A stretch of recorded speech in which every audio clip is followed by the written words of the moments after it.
El Paso County, Colorado. Right-of-way permit bond. What is a Colorado right-of-way permit bond?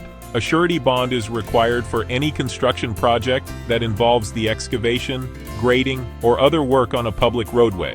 Surety bonds ensure compliance with local rules and regulations, along with job specifications and contractual terms. They will be compensated by the surety company for any damages incurred due to this negligence. Why is the right-of-way permit bond required? Businesses must purchase a bond to activate their license or permit. This guarantees that if the business fails to comply with licensing and permit laws, they will be compensated by the surety company for any damages incurred due to this negligence. How does a right-of-way permit bond work? Getting a right-of-way permit bond means you agree with the entity requiring it, called the obligee.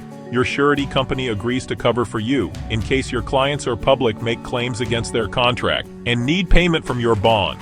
If there's ever any problems on either side of this agreement, only then will we get involved so that both parties can be satisfied. How much does a right-of-way permit bond cost? Right-of-way permit bond is a type of surety bond that varies in cost and depends on the credit score of the applicant. Sometimes, personal or business financials may be required, depending on what surety amount is needed for bonding purposes. To learn more about, please visit swiftbonds.com.